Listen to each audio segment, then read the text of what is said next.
everywhere we go, people want to know who we are and where we come from. So who are you and where do you come from? I'm Fiona Sheridan and I come from Baldoyle in Dublin. Oh, you're a Northsider? Yeah. Oh, I didn't know that. Yeah. Oh, that's mad. All the best people are. Well, true story. Fiona, you and I, again, it's weird how the world connects people. So we are in the same working industry. And when I started this podcast, I had a couple of messages, and then recently I had a few messages saying, you know, have you sat down with Fiona? Do you know Fiona? And I was like, I don't know her. And Gas, yeah, because I kind of think that I like to think that I know everybody. I know, but I'm in ticketing. Yeah. So I wouldn't have anything to do with you. Yeah. But I'm sure on nights out, I'd say we definitely have seen each other. Yeah. On nights out. We had to have. We couldn't have known. No, I know. And like the awards and all, like we definitely would have seen each other at the awards. I know, like, and this is like, and I was like, and Jay had reached out and Jay was like, you know her? And I was like, no, I was like, I don't know her. But the reason why they wanted me to sit down with you was because of your story with Kieth. Yeah. So do you want to start at the very beginning, growing up, where you're from, where you've met and so on? So both of us grew up in Baldoyle. Kieth was 6 years older than me.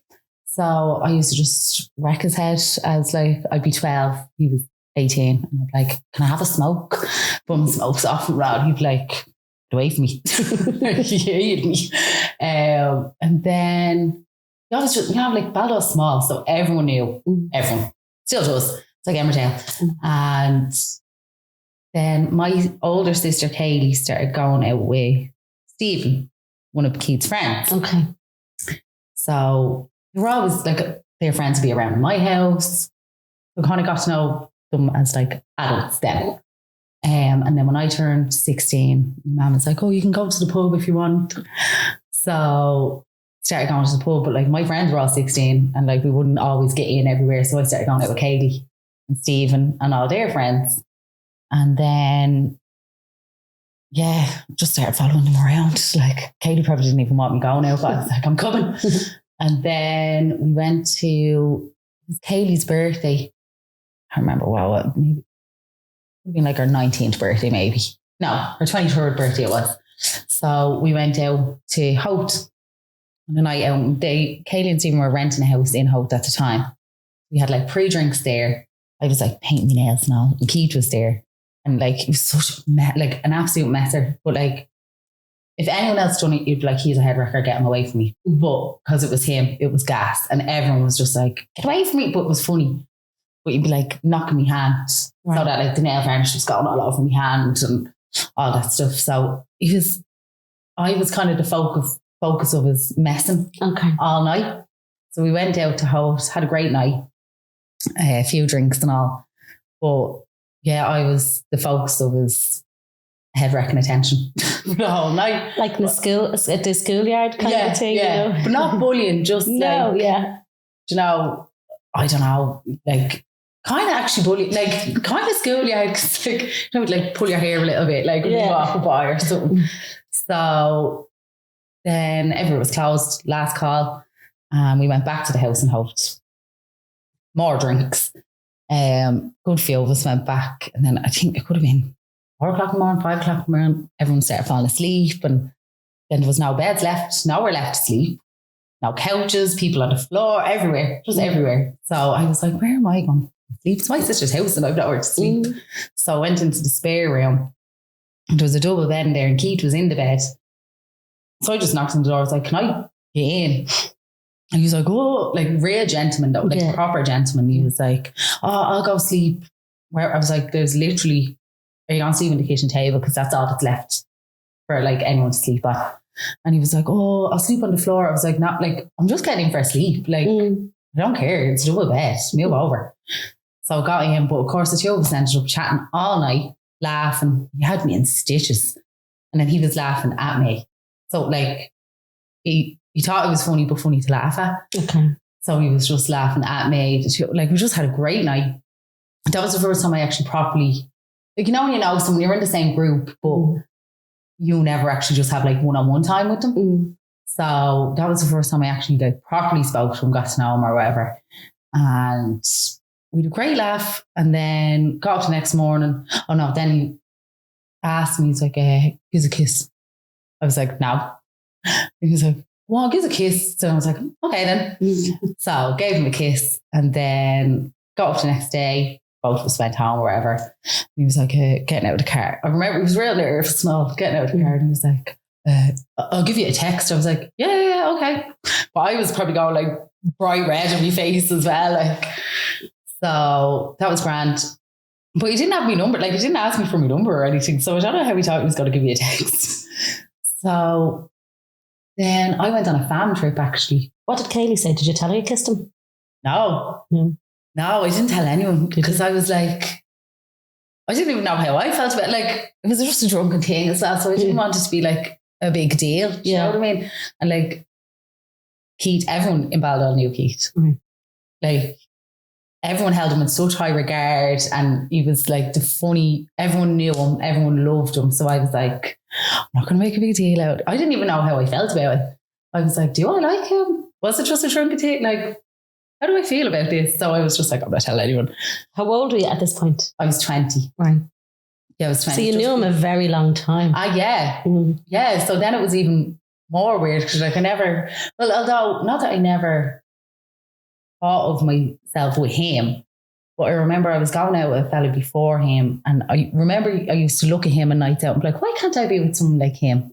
Like, real outgoing and like funny and up for the laugh, and you know, like always up for not just a party but like just social. Like, why can't I be like with someone like him? And I remember thinking it, but I never thought I'd be with him. Do you know what I mean? Not that I wasn't interested, it just never entered my mind that it could be him. So yeah, I think that was probably a Friday night day, and then like I think the Monday, I think I was in work and I was on my lunch break, and I was like, then I started ringing people and I was like, so this happened on Saturday and I haven't heard from him. He said he'd text me, so I wanted him to text me. So I was like, okay, I do like him. And then, but you had to get your number off like one of the other lads. Yeah. And then like, you know, don't text too soon and all the like games that everyone plays. So you went on a fam trip?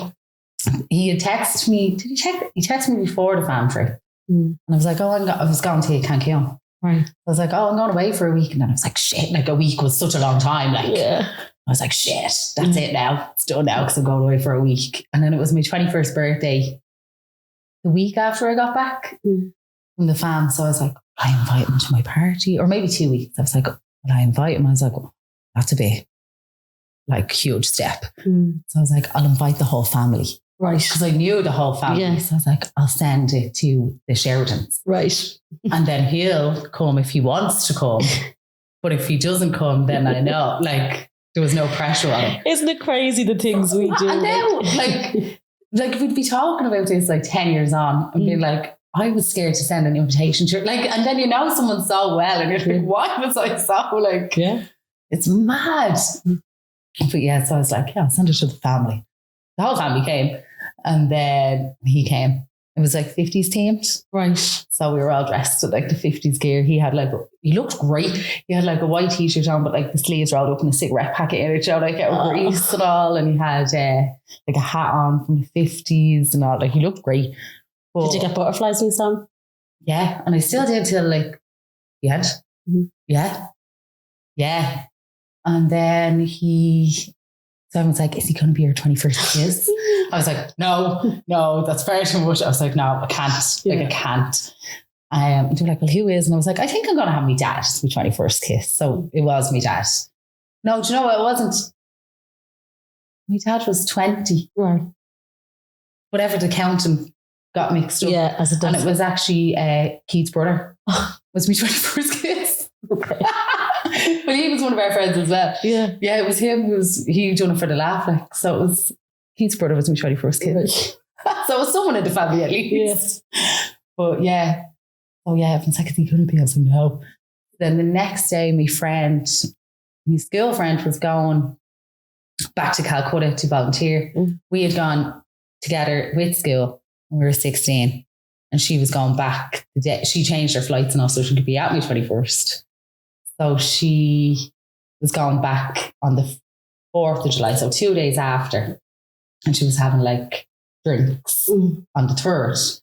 So we all went out again. Me and a few pals went, and he was texting me and he was like, "Oh, where are you?" I was like, "Oh, just down in Granger's, having a few drinks. My friends going off, like to Calcutta, whatever.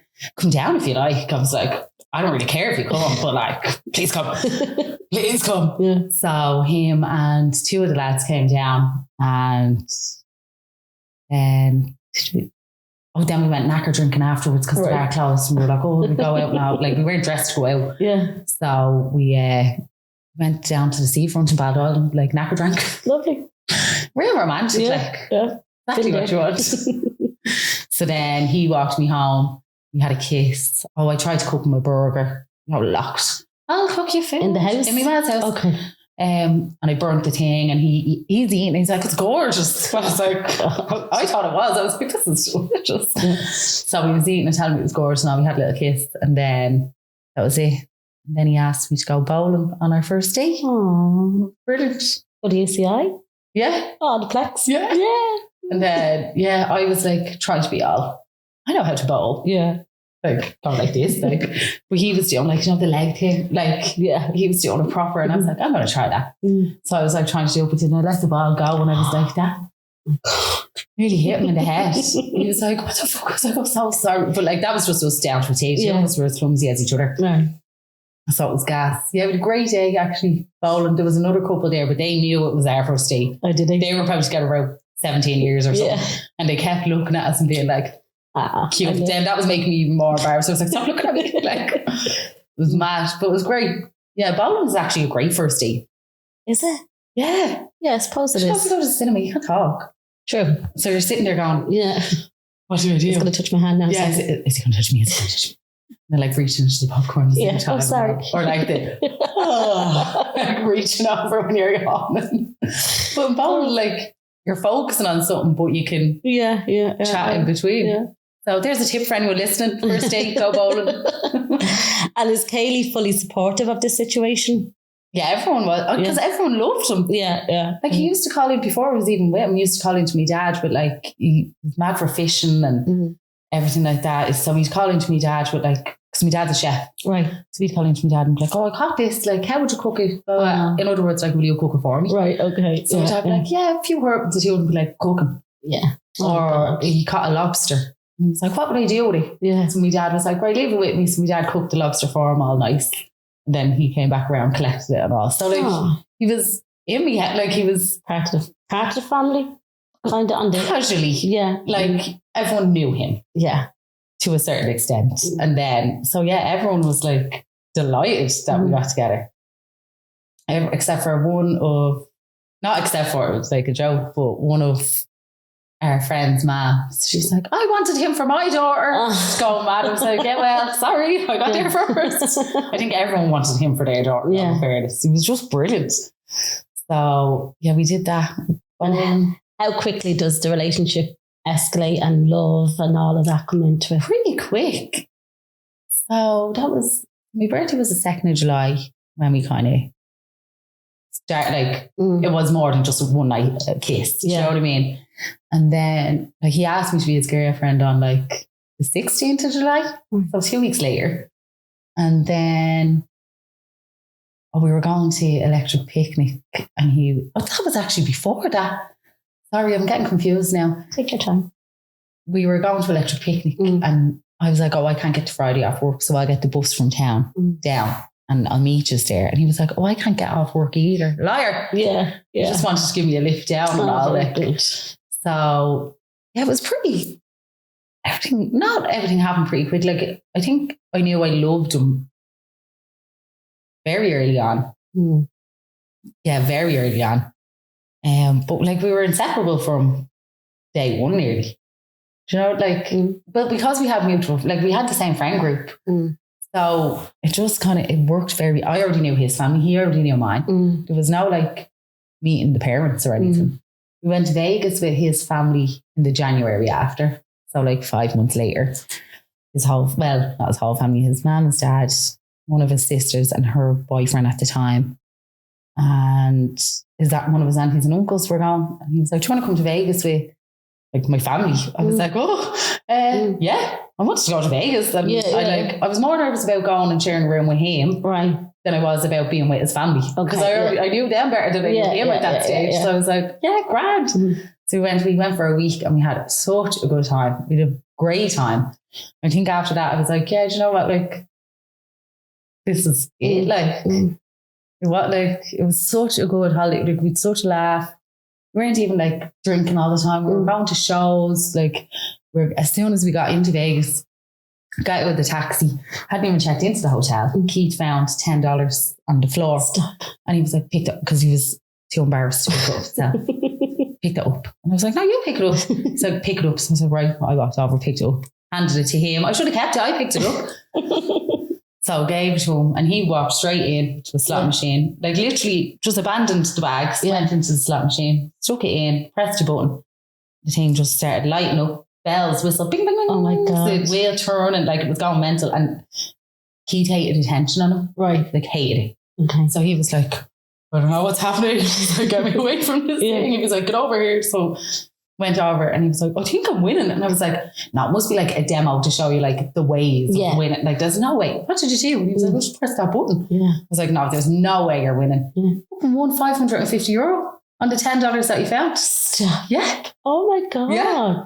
Then we were like, woo, we were on a lucky streak that time. Yeah. Like, roulette. We were winning every night. We had a ball.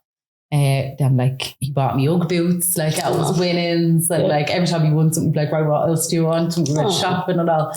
We had a great time. So yeah, that was when I kind of knew, this is it. Because I got on so well with his mom, his dad. Like, I was like, well, like, you can't get better than that, can you? Like, getting on great with his family and having a great laugh with him. Like, it was just perfect. We still got on like that, me and his family. Like, it's brilliant. And then how does the relationship develop into getting engaged and all of that? So where are we? And what kind of relationship is it? Like, you know what I mean? Is it that he's like, are we doing house? So we both knew we wanted family. Yeah. We wanted kids, wanted to buy a house, settle down.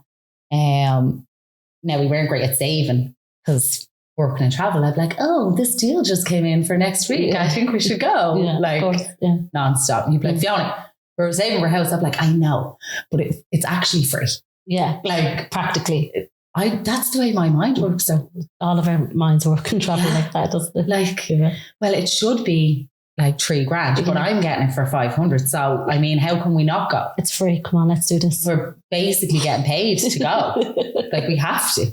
Yeah. So we went on a load of holidays. Yeah.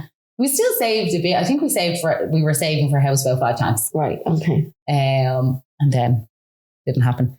So when we knew we wanted kids, but we wanted to do the holidays and, you know, we wanted to live like a fun life before not that having kids isn't fun, but we wanted to enjoy being a couple. Yeah. And just us. Same spot for as long as we could. Yeah.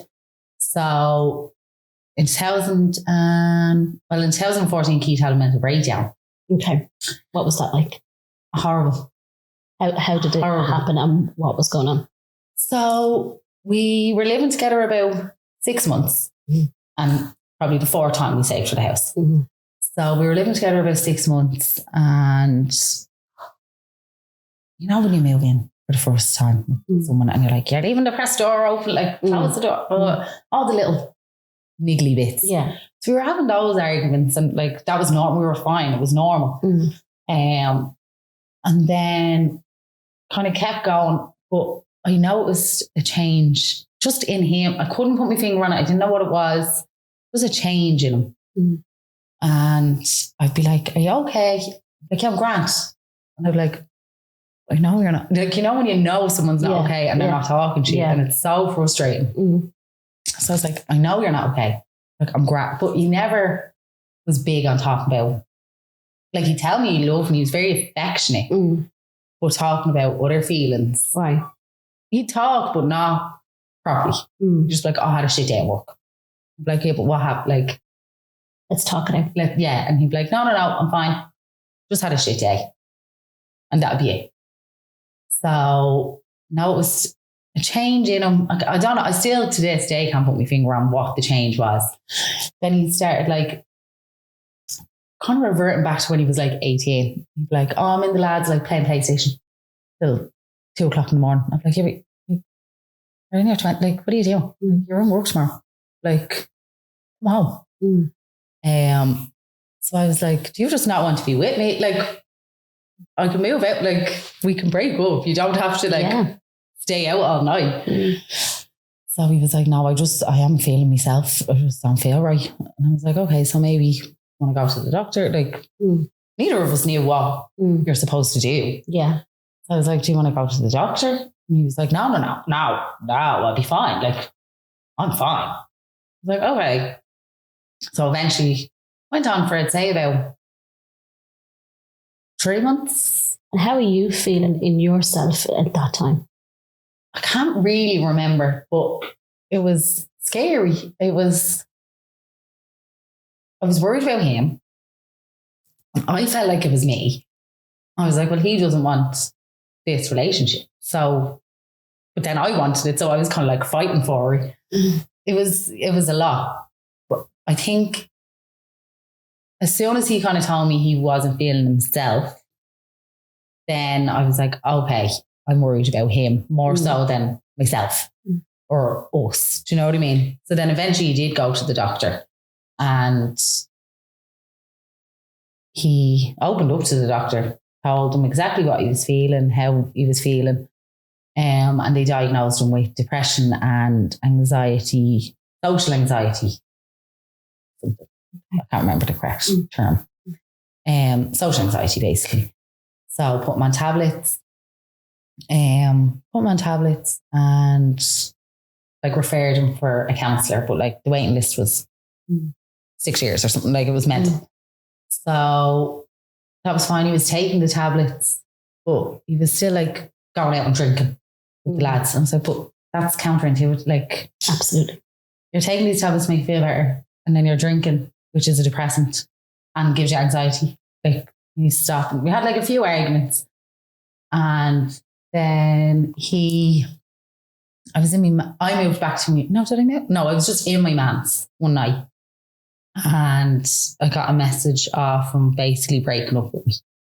And I was like, what the fuck? Like, I just left. Like, I was just down in my man's. I was like, what the fuck? So I was ringing him, he wouldn't answer. I went back to the apartment, and I was like, what the fuck's the story? And he was like, no, I don't want you here. So I was like, right, fuck you. Sorry, excuse me. So I went back to my mum's, like, heartbroken. Because he was, God love him now, I can say, but at the time he was being horrible to me, like horrible. But in my head, I was still kind of like, it wasn't him. There was that person and Kieth were two separate people. Like, he wasn't himself. So then I got even more worried about him.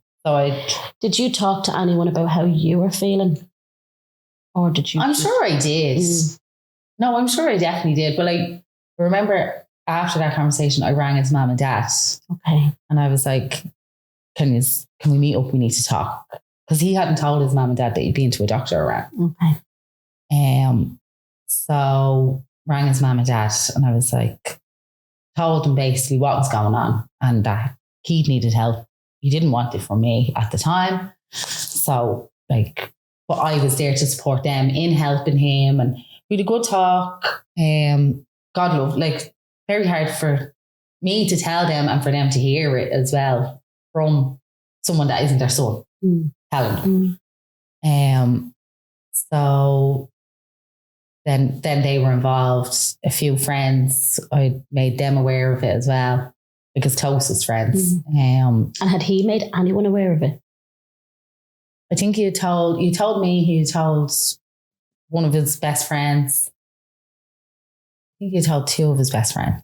And then Stephen obviously knew because, he was his best friend as well. And then Katie was married to him now at this stage. Or not married, engaged, or she's with him forever at this stage. So he's part of the family as well. So he knows everything. So yeah, everyone was kind of aware. So I moved back into my mum's and got everyone got him into counselling and he was taking his meds and he was actually looking after himself. The lads were bringing him out for walks but they were great. Like, so his family and his friend, like our friends, were constantly in touch with me. So even though he would always be asking about me. So it wasn't that he didn't want me, but he was like, how's Fiona? Has anyone talked to Fiona? So they'd be ringing me and be like, he just asking for you, I'm checking in on you, but also I'm updating you on him. And it was very weird. Like, we were together so long at that stage. And like, for other people to be telling me how he is was horrible for me. Like, it was so hard. I was like, but I should be talking to him. Like, it was so frustrating. But in my head, I was like, look, if he needs this time to focus on himself, like, I'm not going to be the one to be like, it's not about me. It wasn't about me or us. It was about him. So I had to let him have that time. It was hard. I just went on a lot of holidays, ran away. So everyone on my Facebook or Instagram was like, Fiona's living the life. Now Fiona's crying while she's sitting at the pool in Dubai, like every day. But now everyone kind of got all hands on deck, rallied around him. Everyone still did, but we weren't in direct contact for, I'd say, about 3 months. And then I got a message off him. No, I think I got a message off him. He was like, hi, any chance we could meet up and have a chat? I was like, yeah. But I didn't know whether it was, let's meet up and have a chat and like, I love you, or let's meet up and I just want to clear the air. So I was so nervous. My friend and Amy, my younger sister, dropped me up to Hope to meet him. They're like, we'll wait with you till he comes. I was like, no. So I was like sitting on a bench waiting for him. Like, I was shaking and just not knowing what was coming. What did you want? I wanted him to like, let's get back together. I love you. That's all I wanted. But I had to be like, it was up to him. Not that I was like, it was up to him. It was like, and you know what though, even if he had said, no, I don't want to be with you, but it meant he was going to be happy, I actually would have been okay with it. I would like, because I'd seen him so low. So I was like, if that's what makes you happy, it would have been hard for me, obviously, but at the end of the day, do I want him to be with me if it's not making him happy? Do you know what I mean? So we did that, met up. Had it like in my head, I was like, he's just gonna grab me and kiss me and everything's gone. Like, that was best case scenario. But like, he didn't even hug me. He didn't he couldn't look at me. But he couldn't look at me because of everything that had gone on. So we went for a walk. It was lovely. We had a nice chat. He like apologized for being so horrible. He was like, it wasn't me. He was like, so he explained to me. He was like, in that moment, I hated myself. And in my head, you deserved better than me. And I knew you wouldn't leave me. So I had to like repel you from me. So I had to be the one to get you away from me for you, in his head. I was like, okay, but should that not have been my choice? Like, that's my decision. He's like, yeah, but Fiona, you've no idea how horrible I felt about myself. Like, you deserve everything. And in my head, I was nothing. So that kind of gave me a better understanding of, like, because I did at the start have like an anger towards him, obviously, like not a hatred, but like a fuck you kind of feeling towards him. But as soon as he explained that to me, I was like, that makes sense, because I knew it wasn't him. So yeah, we had that chat and it was nice, but like I was devastated that he didn't grab me and swoop me off my feet and just like kiss me and happily ever after, like. So I went home, or then my friend and my younger sister Amy picked me up and they were like, well, and I was like, yeah, it was nice. Freaked. Yeah. But then he texted me again maybe the next week and he was like, do you want to go for another walk? And I was like, oh, okay, so we're doing this slowly maybe, I don't know. So we went for a few walks, like once or twice a week. And then one of them, like, and we had great talks. It was like, what did you talk about? I was asking him how his counselling was going. He was so open. He was like, oh, so I talked about this week, or not that he had to, but he wanted to share. So I was happy to listen. So he'd tell me what they went through that week. He talked to me about how he was feeling, and then we'd be laughing though. Like anytime I was around Kieth, I always laughed. Even on his worst days or my worst days, you'd still have one little, even a giggle you'd have. So were you seeing the Kieth that you did when you were younger, or was this a totally different Kieth now that you were seeing? It was still still his personality, but with a more open side and a more able to be open, like maybe more of a confidence as well, because he was, this is how I'm feeling. I'm able to talk about it, and it's okay that I feel this way. And did he ever tell you why he couldn't speak that way? I think it was like to be a man. Yeah. Do you know, big boys don't cry. Be a man. Like stiff upper lip, all that crap. Stupid stuff. Absolute crap that is ingrained in, I think, every man. Maybe in the world. Like, it's ridiculous. Ridiculous. Completely. So, yeah, it definitely was like, like, I'm supposed to be a man. Like, well, you're a man. Like, you have a penis, you're a man. If you want to be a man, you're a man. But it's not even like what you're grown up. It's just there. It's not even like your parents tell you to do that. Or it's in the world. Yeah, it's the psyche. Yeah. Like, man up. Yeah. Man up. Yeah, man up. Yeah, even if a girl is doing it, you're like, man up to it. Like, you get a pair of balls. Yeah. Grow a pair. Yeah. Like, what? It's mad. As much as I give out, I'd probably say grow a pair to something. Do you know what I mean? I do too. I do say it comes out because you don't even think about it anymore. It just flies out of your mouth. Yeah, mad. But as soon as he started going to counselling and opening up, he became so open with me anyway, and a lot more open with everyone else. But there was nothing me and Kieth couldn't talk about that. We were out on one walk, and I remember, like, he was like, "Oh, I'll walk you home," but he was nervous to come to my house. Yeah. Like, to see my parents and stuff. So he never, like, walked me all the way home, which I totally get. So he was walking, and we got to, like, the top of my road, and just out of, I don't know, I wasn't thinking about it. I wasn't planning on doing it. It was kind of more habit. I just, like, kissed him, and I was like, shit. I was like, I'm so sorry. And he was like, no, like, I've been wanting to kiss you on every single walk that we've been on. And I was like, so then had a little make-out session, and I was like, okay, this is great. So, like, came home and I was like, we can't, like, you know, like in the films where they start doing the dance. That's me.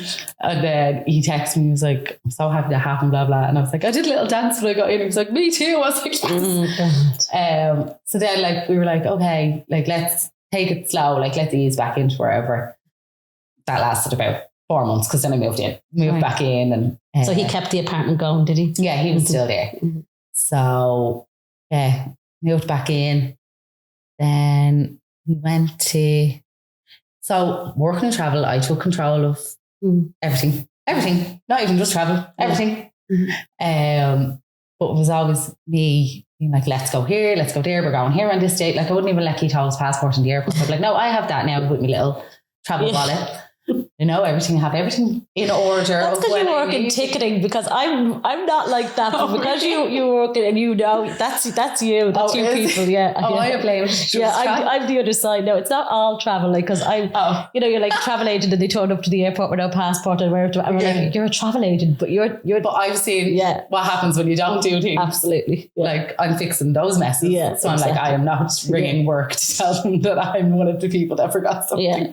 Yeah. So I had everything in order of when we'd need it and all that stuff. So he rang me one day and he was like, do you want to go to Istanbul? I was like, okay, like, so random. Yeah. Now, we always went on, like, our childhood family holidays. We always went to Turkey. Right. Went to, like, Alanya, we went everywhere. And so I love Turkey. So, and he, I think, had been to Turkey once, and he was like, oh, I don't really remember it. But I'd always be like, oh, we have to go to Turkey, love it. So he was like, do you want to go to Istanbul? I was like, that's so random for him to even, it was me always making him go on a holiday. So I was like, yeah, grand, I'll have a look at flights. And he's like, no, I'm looking at flights here. I was like, I started getting her like, what are you doing looking at flights? That's my fucking job. Yeah. So he was like, no, I'm looking at flights here. We could go this day to this day. And I was like, yeah. So I like got the time off work, he booked the flights. I was like, can I not book, like, why are you booking them? I can do them work and I can probably get it cheaper. Yeah. That's it. Yeah. I'm like, no, I can probably get that cheaper and I could get on to someone. I'm not getting afraid. Yeah.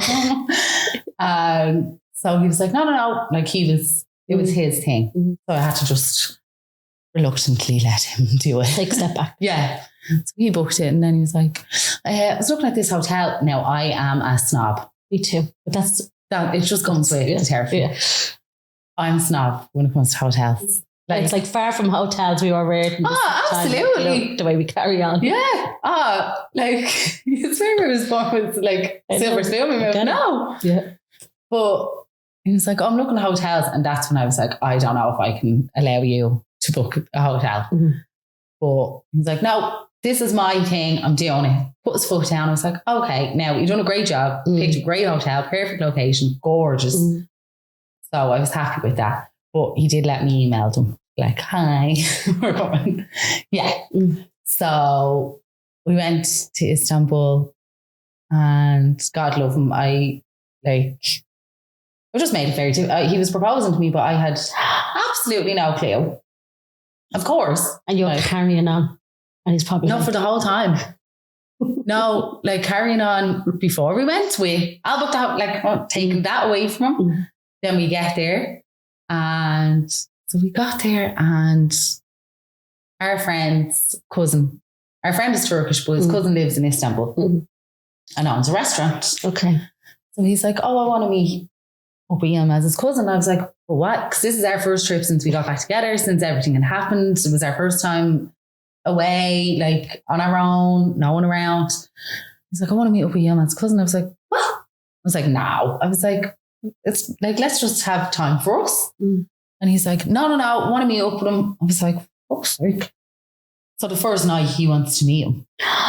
So I'm going mad. I was like, can we not just have our first night? We're only after getting here. No. Putting his foot down again. So I was like, right. Like he let me do whatever I want to. It was always very like, okay, yeah, he didn't care enough. Yeah. Most of the time to argue with you. So this time when he did, I was like, okay, this actually means something to him. So let him have it. So we met up with the man, lovely man. Had a great night with him, a few drinks. Great night with him. So met up with him. We left. But I didn't know he was giving him the ring. Okay. Because we were going to go to his restaurant and he was going to propose in the restaurant and all that stuff. Yeah. So I'm like, no, we're not meeting him. Yeah. And he's like, we have to fucking meet him. Like, there's a plan in motion, but he can't tell me that. So, but yeah, the image of every woman in Ireland, we all are carrying. Yeah. So then we did that. That was grand. But then Kieth was very adventurous with it. Like, now he's eating mad stuff. Okay. Like, I'd be getting sick. Right. The stuff he's eating. Like, he's like, oh yeah, do you ever try like scorpions? I'm like, no, obviously not. Yeah. Or like crocodile. Like, just stuff nobody eats. Yeah. Yeah. But he loves, like, that's his favourite thing. Yeah. But wouldn't eat lasagna. Right. But he'll eat all this stuff. Like it was so fun. Like, everyone be like, all his nieces and nephews be like, have you ever eaten this? Like, it was a game. What's Kieth eating? Have you ever eaten this? And like, everyone be making like concoctions like, Kieth will eat that. Just, like, and he would. Yeah, and like, most of the time he'd be like, oh my God, that is delicious. That is delicious. So no one ever, if Kieth told us something was nice, you just didn't believe him. Yeah. Like, no. So when we're freaking out over escargot, it's our first time to try it. He's like, this is beautiful. Yeah. Loved it. Snails. Yeah. Favourite thing. Mad. So he'd eat anything. So when we're in Turkey, of course, he's trying mad stuff. But his stomach wasn't able for it. Like, he'd be eating all this stuff. And then, like, every holiday we had, we must have had at least one night out because he had overeaten on weird stuff. And he'd be like, my stomach's in bits fit. I can't move fit. Yeah. I can't go out. I can't go anywhere. We'd have to have one night in him getting sick or in cramps and me like just flicking the telly. And like, this is great. So We had a great time, done the Blue Mosque, gorgeous, bazaars, walked around like Galata Tower, all that stuff. Gorgeous city, amazing place. So we done all that. And we were due to go to the man's restaurant our second last night. Okay. But Kieth was getting sick, puking. Like we're getting ready to go and he is puking his His nerves are probably gone. That's what it was. But I was blaming the food. Right. So I was like, oh, this is the night that we're staying in because we always have to have one. So I was like, yeah, I can't be eating that mad stuff anymore. And he's like, Grant, just pick me out something to wear. I thought like he wanted me to pick a nice outfit for him. Yeah. So I'm picking out clothes. I was picking out clothes from his suitcase and I found a ring box. But in my head, it was his man's suitcase. So I was like, oh, his man must have bought. Right. Yeah. Somewhere, so I put it on the side. And I was like, oh, there's a ring box in your suitcase. So that made him get sick even more. Holy Jesus. Because he thought I copped it. Yeah. So like I just tortured him. Yeah. Without even knowing. Yeah. So I was like, oh, there's a ring box. Whatever, put that aside. And so then he's getting sick. I was like, would we not just stay in or go like to an Italian, like something easy? And he's like, no, we're going. We're on Grant. So get ready. End up going, gathers himself. And we end up going. And I'm quite a picky eater. Like we were two polar opposites.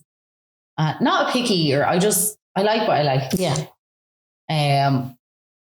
I'll try things, but I usually don't like them. I know what I like. I'm 32. I know what I eat.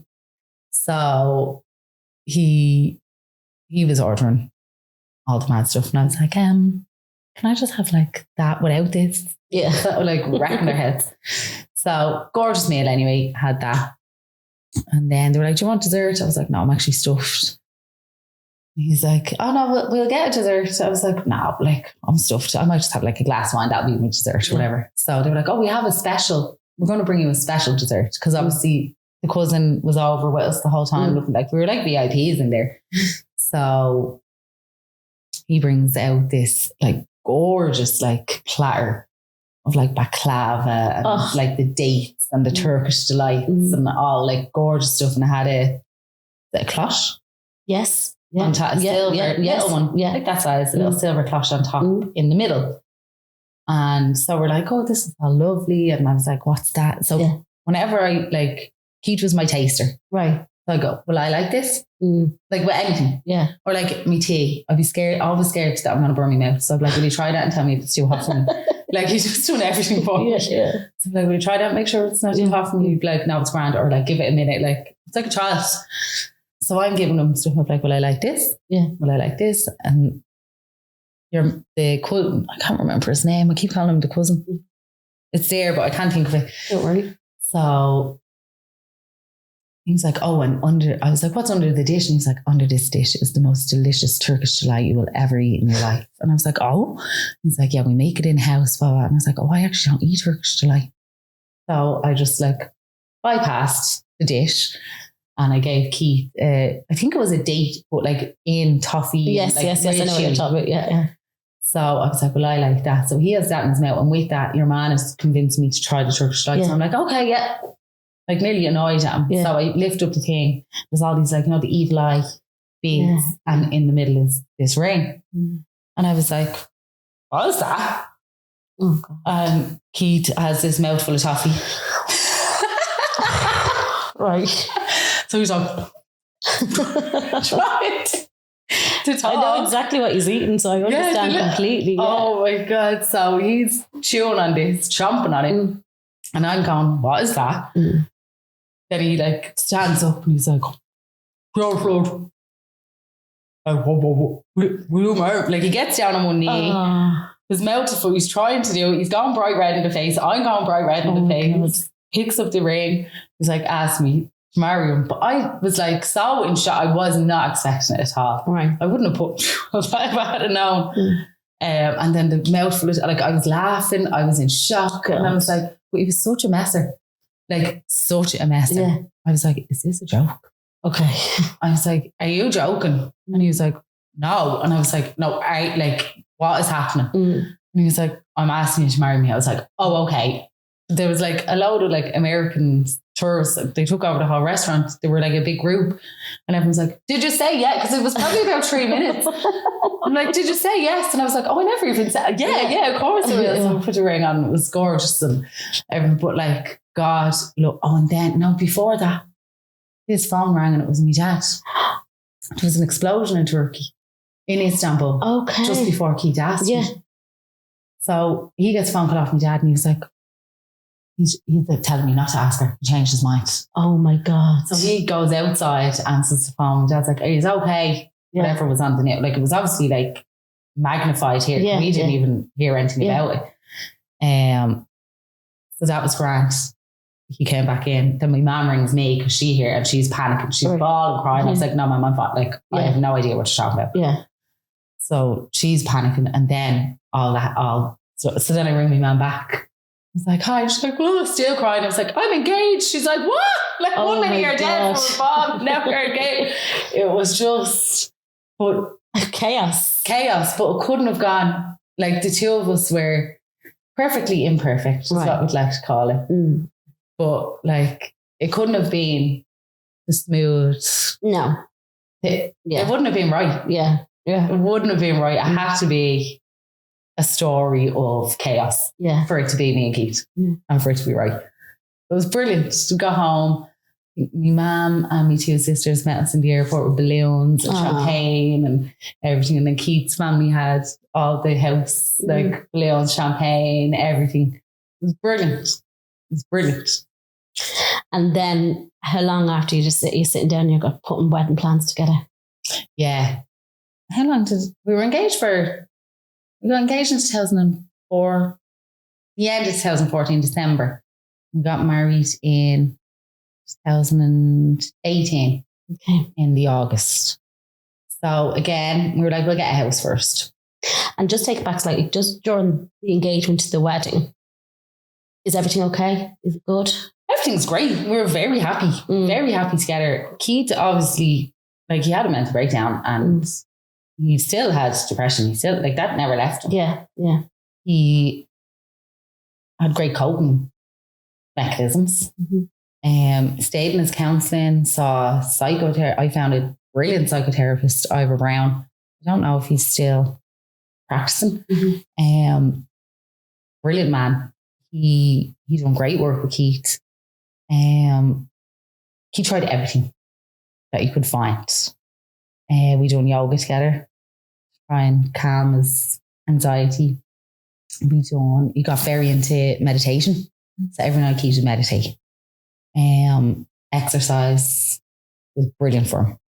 Exercise was like, Kieth didn't like exercising, but it was so good for his mind. If he didn't exercise 3 times a week, he felt it. And he'd be like, right, like,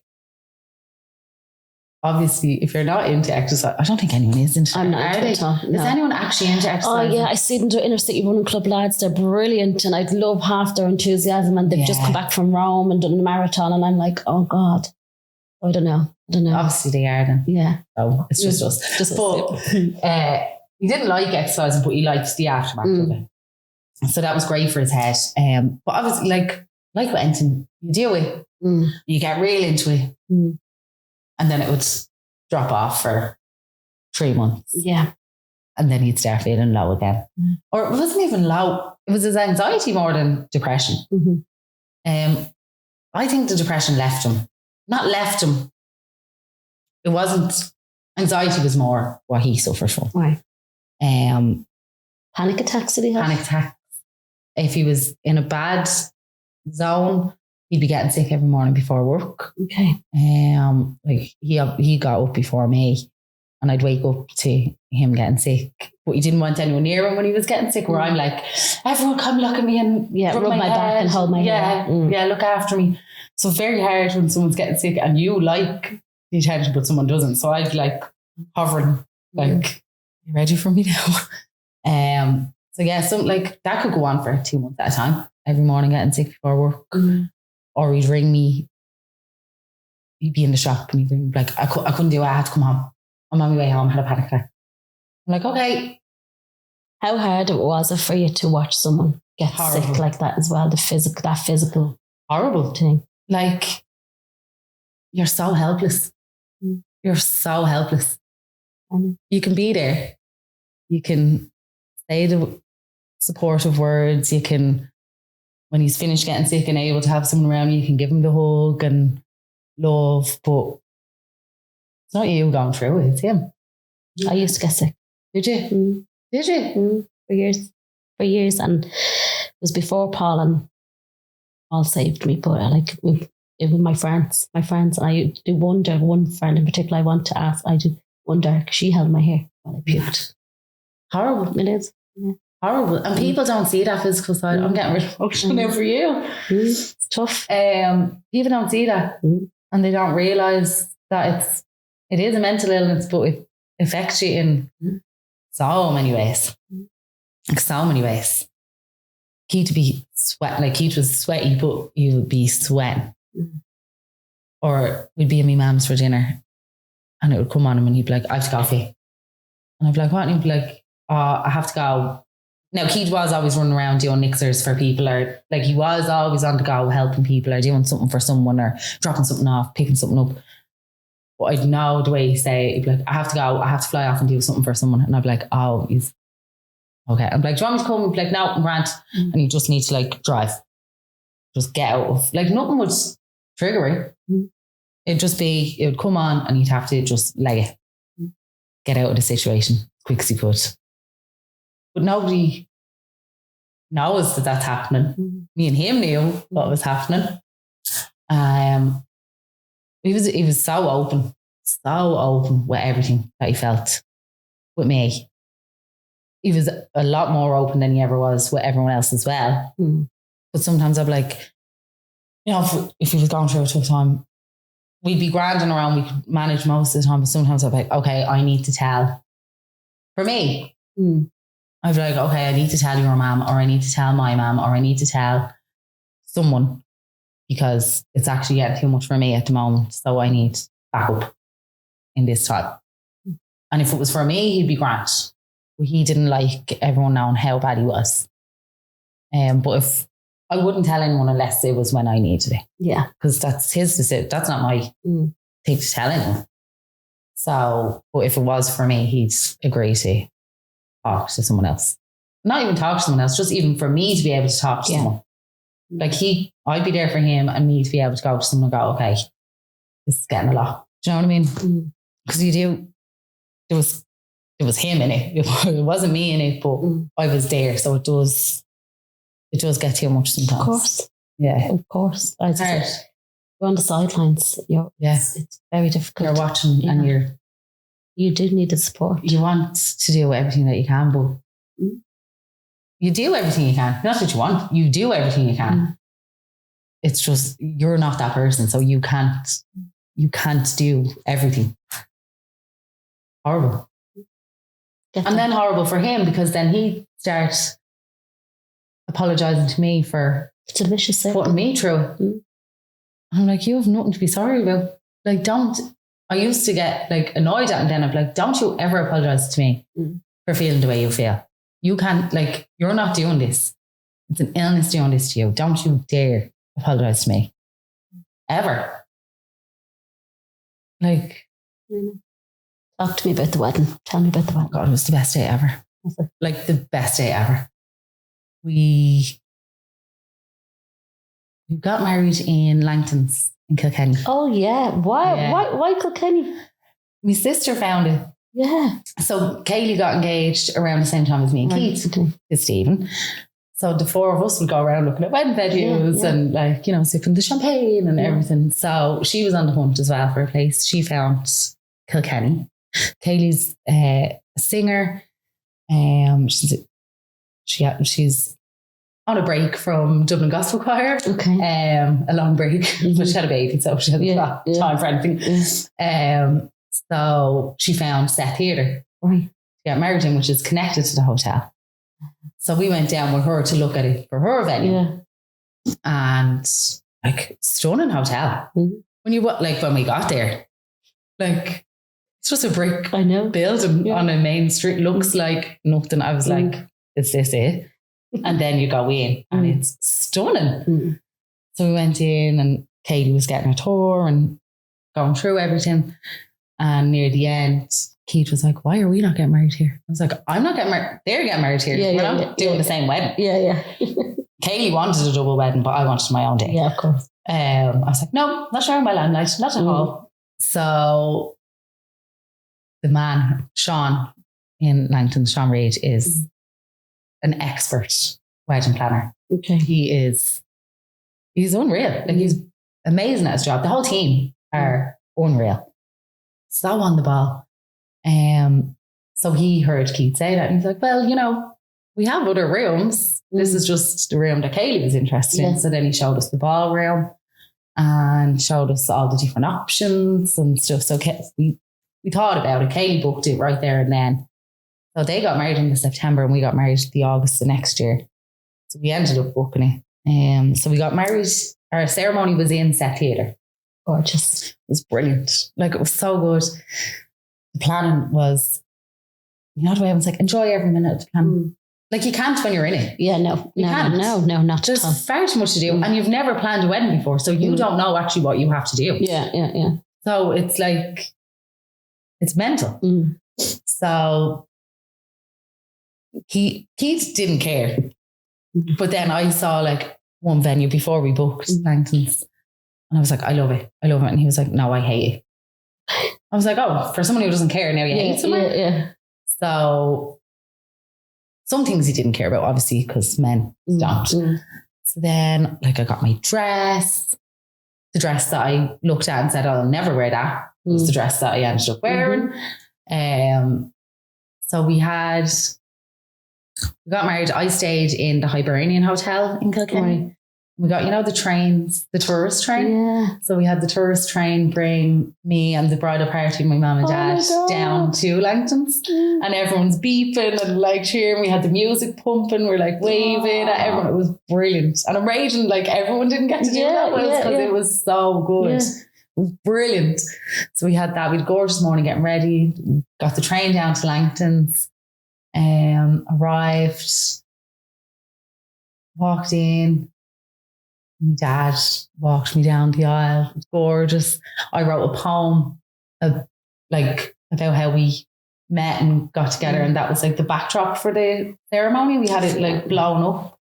Our friend works in a printing, so he printed it like huge for us. So it was like a scroll. Very good. At the back of the stage. So we did that. Ceremony was gorgeous. It was a humanist ceremony. And we planted a tree. So we took soil from my mum's garden and soil from his mum and dad's garden and put soil into so it's the two families family tree. Yeah. Gorgeous. It was. I've never heard of that. That's a lovely idea. Yeah, it's lovely. It's an Acer tree. It was gorgeous. So we did that for the ceremony. Did you plant the tree afterwards? We left it in Kilkenny. I don't know where it is. Fiona. I know. For fuck's sake. I know. So we rang the hotel and I was like, have you found a tree by any chance? But they said, look, it's a tree. No one threw it out. Yeah, no one's thrown a tree. It's planted somewhere in Kilkenny. I don't know where.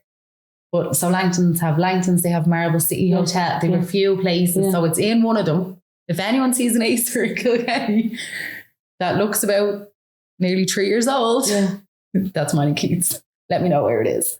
No idea. But it's nice. It's in Kilkenny somewhere. It's somewhere. Someone's enjoying it. Yeah. It's there. No idea where. But there's a bit of us in Kilkenny. Yeah. Forever. Bit Kieth. Yeah. So we did that and then we had a flash mob of a brass band. You know, like Love Actually? Yeah. You know, when they like jump out. Yeah, so we had that when we were walking. Very good. Is that up or down, We're walking out. I don't know which one it is. Walking. Yeah, that's a question and a half. So you walk down, your dad walks you down the aisle and then you walk up as a couple. That's it. So as we were walking up the aisle, we had a brass band with Dublin Gospel Choir. We're singing. Amazing. Yeah, they were brilliant. And they like got together. We found them just randomly. They were busking. Yeah. The new Brass Kings, they're brilliant. Yeah. They were busking. We were actually going to taste cheese. We didn't have a wedding cake. We had wheels of cheese. Gorgeous. Looking like a cake. So we were going into Sheridan's, of course, cheesemongers, and to taste cheese. And we just heard this brass band. It was my dad's idea. Yeah. He was like, you should get a brass band. We were going to like march down to the hotel. Right, yeah. So I found them. They were brilliant. I was like, do you do weddings? And they were like, yeah, we can do. So I took their number or whatever and we organised it with them. So nobody knew. Yeah. Except for like obviously family, like close family, and one of my friends. I ruined the surprise on her, but she knew everything about the wedding because I couldn't not tell the surprises to someone. So God love her. Everyone's like, oh my God, it just seems like you already know about. Like I ruined on her. I ruined it. So we had the brass band. They walked us into dinner and then played all through dinner. Like they were brilliant. Like everyone was just bopping, even like eating their dinner. The speeches were brilliant. Kieth was so funny. Like he just so quick-witted. Like you couldn't match him. You couldn't match him. Him and the lads used to sit around in a circle when they were kids or teenagers, and they all just used to like slag each other. Right, yeah. Just sit around slagging each other, but like they knew if they were messing with Kieth, no one was going to win. No one was winning. He was so quick-witted and smart. Like he'd come up with things, and like it was just like, if you're around Kieth, like you'd have to bring a spare pair of knickers with you because you were going with yourself. Yeah. Like so funny. I can't even describe, like, I don't even know how to describe him as funny. I'm saying it, but it's not enough. Like, yeah. I know. And I'm not that funny, so I can't even try and like show you. Yeah. But he was brilliant. So his speech was gas. It was so funny. He was like saying to my mum at one stage, my mum and my dad, and he's like, I know you gave me the choice of three, but I'm happy with the one I chose. And like, just funny. Bit cheeky, but like he knew the line. Yeah. Like he always knew where the line was, and he never passed it. He cut it right. My dad's speech was brilliant. Kieth's dad's speech was brilliant. The best man. It was just, they were gorgeous, but not very serious. Just like there was funny, there was touching moments. Love. And they were just the day was just full of love. Full of love and just fun. Then we had cocktail hour after dinner because Kieth couldn't wait for food, so we weren't doing drinks reception. Like I used to bring snacks in my bag if we were going out anywhere. I'd be like, oh, we'll be out for too long. I'll have to bring snacks from like a 3-year-old. Like, there's your snack. Go into your corner, take me. Hungry. So we had that. We had a saxophone player with a DJ. Brilliant. It was just such a good day, like such a good day. And do you know what? Like all those things that we planned, we done notes, personalized notes for everyone. So everyone, you have your place set, but inside it was a note from two of us to each person. Yeah, lovely on the day. Stressed out your eyeballs. Oh my! We used to we counted how long we had and how many we had to do, and I was like, right, so we have to do 3 a night. So we'd sit down every night and do 3, or then you'd be wrecked after work. You'd be like, I'll do 6 tomorrow. Yeah. Then it'd get to I have to do 24 now because I kept putting me 6 off. And that takes a lot out of you. And then you had to. Yeah. It wasn't just like, thanks for coming, love Fiona and Kieth. Yeah. Like we put a personal story or so much thought, a memory into each person got their own personalized message. It was it was my sister's idea, and I'm so grateful because it really meant so much to everyone on the day, and it was a gorgeous idea, and I'm glad we did it. Yeah, and fair play to her for coming up with the idea. Yeah, but doing it, the last week, I was like, I don't even know what to write for this person. I couldn't even bring me brain to think of anything. So then you'd be like, right, I'm only doing one today. That's amazing, but I was good, and the reaction that everybody got on the day made it worth it. But looking back, we were so stressed. I was like, why are we doing these notes? But we'd already done 100, so there was no point. You had to finish. You couldn't stop. You couldn't stop. But it was gorgeous. Everyone appreciated it, so that made it worth it. Then we went off on our honeymoon. Oh, then we tried to pay for the wedding. See, this is me and Kieth all over. So we went, checking out, paying for the wedding, and I just had my card. Yeah. So trying to do the card, and they were like, "Oh, the bank won't let it through because it was over some limit." Yeah. This is a half tray on a Wednesday. And I was like, right, what do I do? So I rang the bank. I was like, can you up the limit? Yeah. They're like, no, we can't do it. Like it won't go through like that. Yeah. I was like, but I have to pay for a wedding. Yeah. Like I'm paying for a wedding now. Yeah. They're like, you'll have to get cash out. So we're like, is there even, like, where is the bank in Kilkenny? It's 3:30, they close at 4. Yeah. We're going to take like thousands out. Oh my God. So she was running through Kilkenny trying to find an AIB. Found the AIB, walked in at like 3:45. Your woman's like finished for the day. Like, she's clocked off. Yeah. And we're like, hi, we need thousands and thousands, please. Yeah. And she was like, what? And I was like, we were sweating, hung over to bits after like 4 days of drinking. Yeah. We're like, oh, like we're trying to pay for our wedding. Oh. And she was like, okay. So she got it. Thank God, she was lovely. Thank God they even had it in the branch. Like, now I'm sure it would have been fine, but in the moment it was like, we have to pay for this now. Yeah. So then we're like walking through Kilkenny, the two of us like trying to like, I'm holding my handbag like it's a baby. It's like, don't fucking rob me. Keith's walking in front of me. But Keith is like 6'7.5". So like no one was messing with us. So I'm like, don't fucking rob me. So get down there and like pay. But like, I was like, nothing is simple. Yeah. Like the two of us were just, there's always a story. Chaotic. But brilliant. So brilliant. Yeah. It was brilliant. And then you honeymoon and then you come back and you're still in the apartment. What's the plans for what's happening? Then we're saving for the house again, of course. That house that we're dreaming of and we're going to get, because that's life. That's what happens. Yeah, that's where we are now. Yeah. So we wanted to get a house. Before we had kids, we wanted to be in a house, having our first, or like even mortgage approved before we got pregnant. And then my sister had her first baby through IVF in February of 2019. And we have nieces and nephews on Keith's side, and like Keith just idolised them. He'd take each of them out on a day out on their own, and they loved him because he was a big kid. He was tall, but he was a child at heart. And he'd bring them on adventures, and he was so into animals and nature. So he'd be teaching them all about like, oh, this tree is that, and this like insect is this, and he'd bring them fishing and real outdoorsy, and he'd be teaching them everything, and they loved it. Like they loved it. So like he would have been an amazing dad.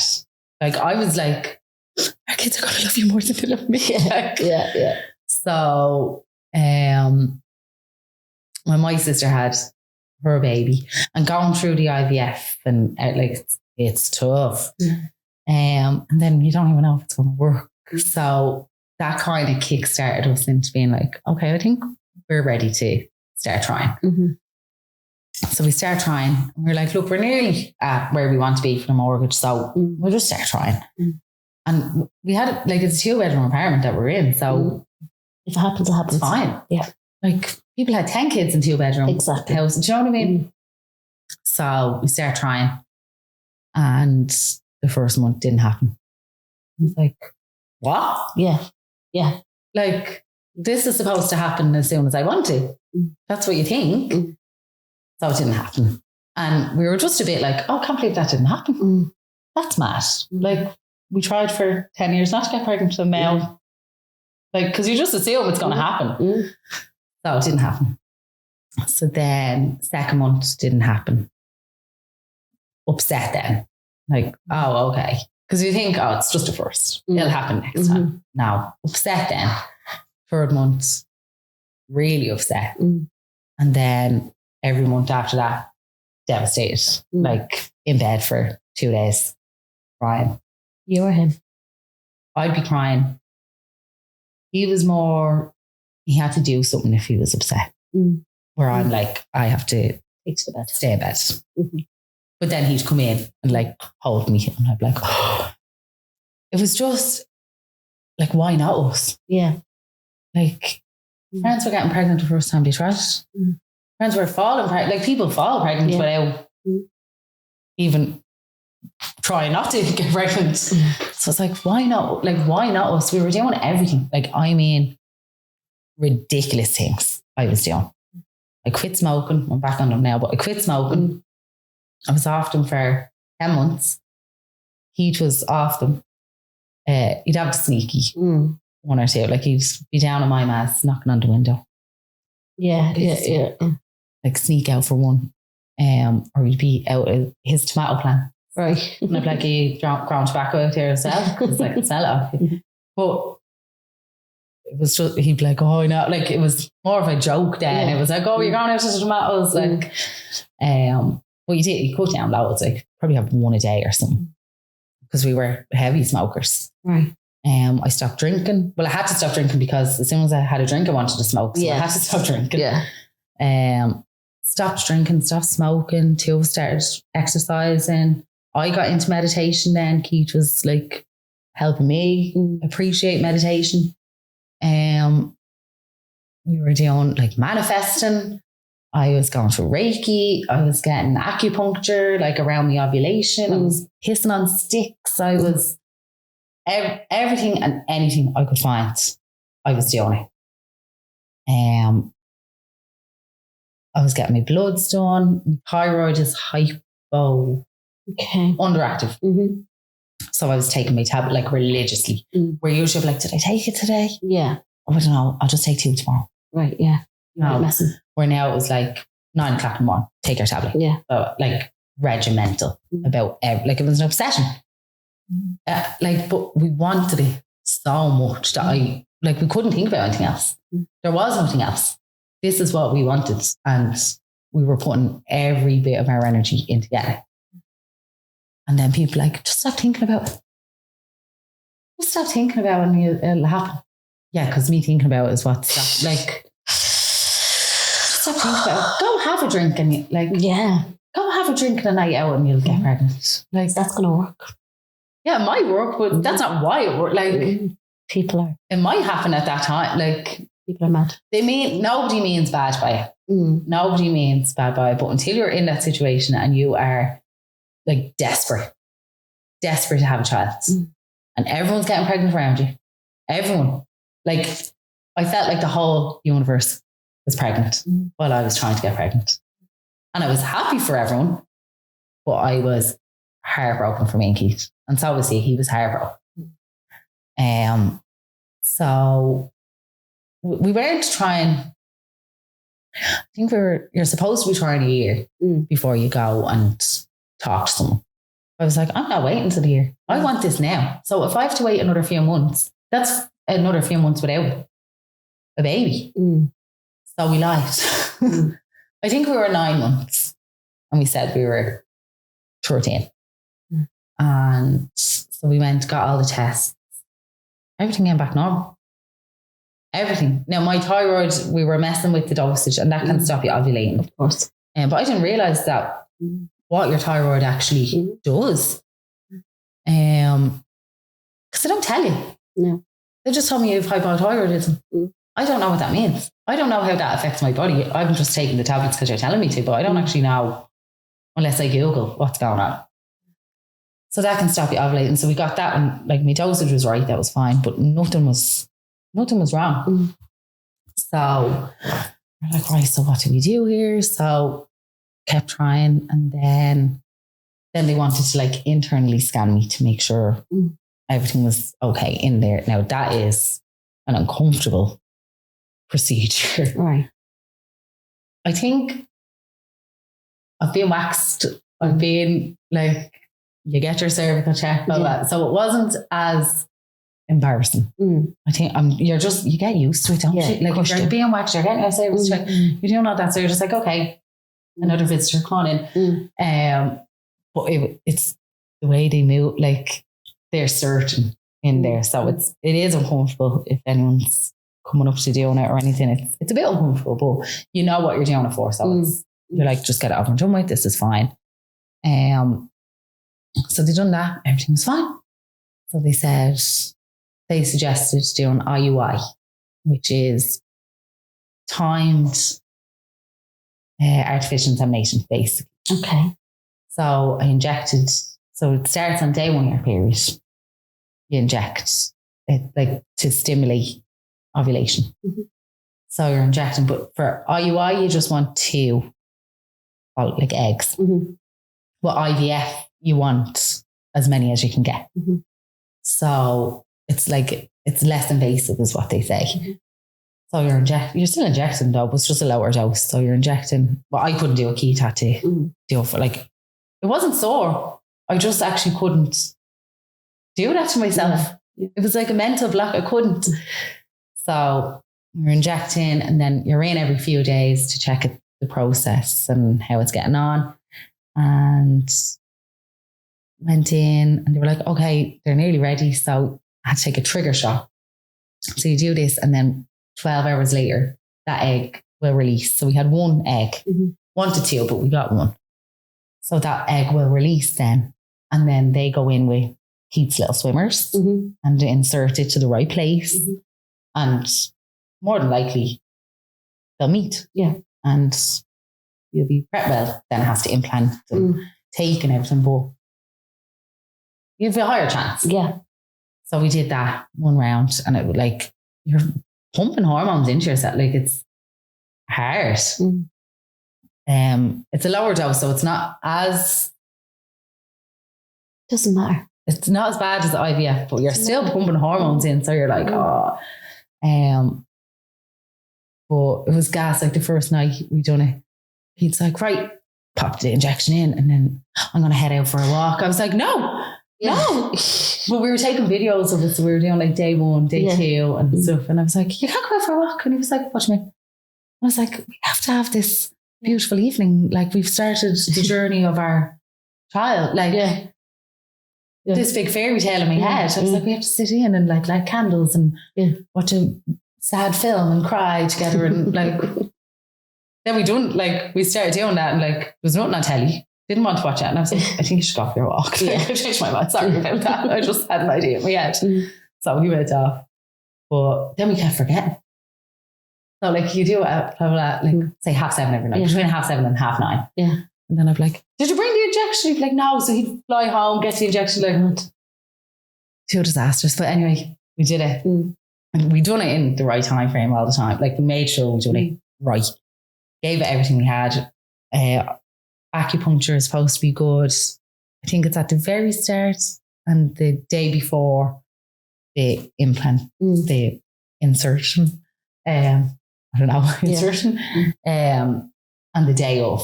So I was getting acupuncture done at the time. For we were manifesting, meditating every night.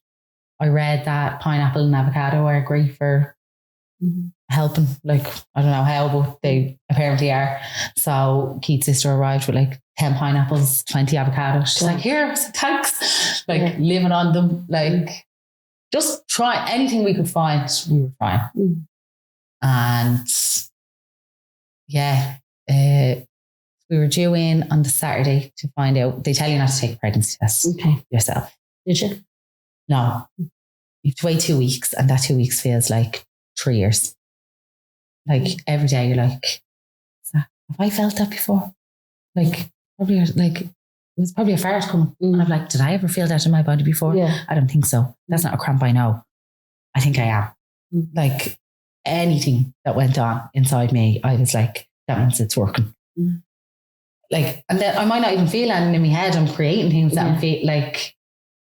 So yeah, we went in and we told our family, we told our family we were due in on the Saturday. We were due in on the Thursday. But because everyone knew we were doing this, like we were sending the videos day 1, like every evening into the 2 family WhatsApp groups. And I don't know if it was Kieth's sister or my sister that said, we're just like watching you make a baby. This is normal. And we're like, yeah, it's great. Like everyone's part of this. My mum done one of my injections for me. It was Kieth's mum was supposed to do one night, but then the trigger shot happened earlier. And so like we wanted everyone to be involved. You can be involved, so let's do it. Yeah. So we went in on the Thursday. Like so hard not to take a pregnancy test though.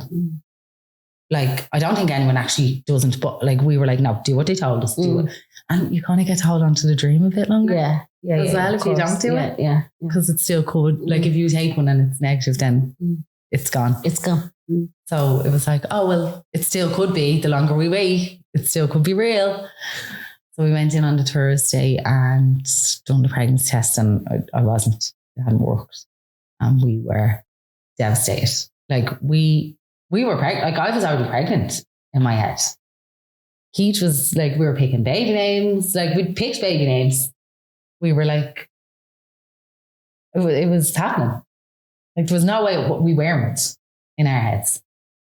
And then we weren't. And it was horrible. Like we were devastated. And we had and then we had to tell our family, oh, by the way, it was actually today we found out. And it didn't work. So it was horrible. Heartbreaking. You're just like, there's nothing wrong. We tried, like, why?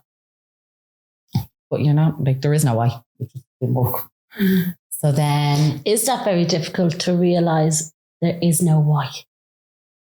But I think even if they had told me what was wrong, there's still, like, even if there was something wrong, why is that wrong? So I don't know. Yeah, like when you're doing everything you can, it's just like, I can't do anything else. Like it's the control, I think, as well. Where if I want something in my life, I will get it. It might take me 5 years to get it. But if I want it bad enough, I will work and I will get that. Like this, you can't, you can't control it. It's not about anything you do. It just wasn't happening. So I think that was what was like a very big struggle of it. To like, you can't control it. You can't make that happen. Horrible. Horrible feeling. But like when we found out, we stayed positive as much as like we were devastated. We had like the two of us got into the bed that day and we were like, right, let's just, I think we had a drink. I think I had a smoke. I think Kieth had a smoke. I was like, I just can't do this. Like it was so hard. So then the next day we were like, right, we're going to go back. We'll do one more round of IUI. And if that doesn't work, then we'll do the IVF. So, and then still people are like, just stop thinking about it. And you're like, I'm doing something, everything I can. Like, I can't not think about it. Like, how do you not think about it? So we started, did we take a break for a month? Did you worry about Kieth in that time? Was the you know, that's like the focus is just on making this baby, and then when you got to know and just the devastation of it, at the back of your mind, are you like, oh shit, Kieth, or were you just? It was always at the back of my mind. Yeah, no matter what was going on. Oh, like that was a part of our life, Kieth's illness. So it was always at the back of my mind. There was no. Yeah, sometimes it would come up more. But he was so good at talking that I never had to be. No, I don't know what I'm trying to say. He was so good at talking and I'd be so aware of it. So I'd be like, are you all right? And he would tell me straight away. I wouldn't have to think, is he not telling me something? And I didn't mind asking him because he knew, like, we were very open with each other. Like I'd ask him anything. Like I could ask him any question and you might not be ready right in that moment to talk to me. Don't get me wrong. It wouldn't just be straight into a conversation, but you'd be like, yeah, I am feeling some way. I'll talk to you tomorrow about it. Or give me an hour. And he'd go for a walk and then gather himself and come back and tell me. At that time we were both in a very good place though. As devastated as we were, it was during lockdown. We had a lot of downtime. Like I was still working from home. Obviously, he wasn't working at the time. So we had a lot of time to just look after ourselves. There was no running here. The Kieth was always on the go. Always on the go. He'd go to work. Then he'd go and do an ICSR or give the lads a hand with something or like... There was always something for him to do. Always, and he'd always do it. Like you could say to him, "Oh, I'm thinking of fitting a new door." He'd be in looking at it. "Yeah, I could do that for you," but like instantly, and he'd be there the next day to get it done. Like you wouldn't even have time to actually think about or make a decision. He'd be doing it for you. You just loved helping people, doing what you could for people. But we had so much downtime with lockdown. Like we had lunch together every day. Like when would you ever get that? Like we loved it. We went for a walk every evening after work. When I finished work, we went for a walk every evening together down to St. Anne's, fed the ducks. Then like it was lovely, walk to Holt. Like just quality time that you don't spend that time with like on a Sunday every week, probably you do for a few hours. But like we had 6 months of it, of just us being with each other. And it was gorgeous. So we were in a good headspace for it. We were devastated, but like with the manifest, not like we were just positive, like, but not forced positivity. Like we weren't not letting the negative feelings in. We were just like, right, well, it is going to happen. And then we were like, we're going to be parents.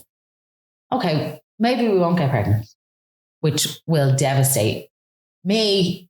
And it would have devastated him as well, like a little one of us running around. But he was like, we can adapt. We can, like, there's other avenues of being parents. He was like, we're going to be parents. And that's kind of the way we looked at it. Like, did you believe him? Did you believe that? At the time, yeah. Yeah, there was no way we weren't going to be parents. Like, and together we would have been just such a good team. Like, we were a good team in everything in life. We were a team. Like, we were a team in everything. In everything. And it was the two of us. It was Fiona and Kieth, or Kieth and Fiona. It wasn't two separate people anymore. Like, we were a team. Like, even if he was like doing something with the lads, he texted me, "Do you want to come down?" I'd be like, "Oh no, enjoy it with the lads." He's like, "No, sure, I've had a few drinks now. Come down." Like, we were all friends. Like, we were a team. And yeah, it didn't happen. So then we done the second round. We weren't as positive now the second round. It was kind of more, let's just do it. Tick that box. We tried 2 IUI and then we'll do the IVF. It was, kind of ticking boxes. Maybe it was us preparing ourselves as well for it not working, rather than having that come down of when it didn't. So we started it. Same thing, injecting every day. It was so routine then. We're like, I know exactly what I'm doing. So we started it and we were coming out of lockdown at that stage. It was July. So it was kind of, the restrictions were easing slowly, but they were easing.